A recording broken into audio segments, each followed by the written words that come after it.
Le drone s'encastre de plein fouet dans cet immeuble d'habitation situé en plein quartier résidentiel à Kiev. L'un des plus de 470 projectiles russes tirés dans la nuit sur l'ensemble du pays. Une attaque combinée, drone, missiles de croisière et balistique. 9 heures de frappe incessante avec pour cible principale la capitale ukrainienne. C'était très bruyant et effrayant. Nous sommes sortis à temps et les secours sont arrivés.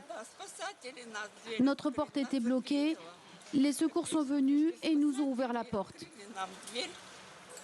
L'une des pires attaques sur Kiev, au bilan le plus meurtrier depuis le début de la guerre, selon les autorités ukrainiennes. Elles affirment avoir intercepté plus de 420 projectiles sur cette pluie de bombes, notamment grâce à du brouillage électronique. Ce fut probablement la nuit la plus infernale dont je me souvienne pour notre quartier. Il est très difficile d'imaginer ce que vivent actuellement les habitants dont les maisons ont été endommagées. J'ai passé une nuit très difficile. Le maire de Kiev, sur les lieux de l'une de ces attaques, dénonce l'utilisation par la Russie d'armes à sous-munitions pourtant interdites. Toujours selon ses propos, peu avant la nuit, la mairie avait appelé les habitants à ne pas quitter leurs abris. Les tirs sont de plus en plus concentrés.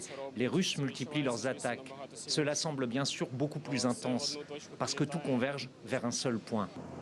Demain sera un jour de deuil à Kiev. La ville stratégique d'Odessa n'a pas non plus été épargnée, où l'on dénombre plusieurs dizaines de blessés. Moscou dit n'avoir visé que des cibles militaires.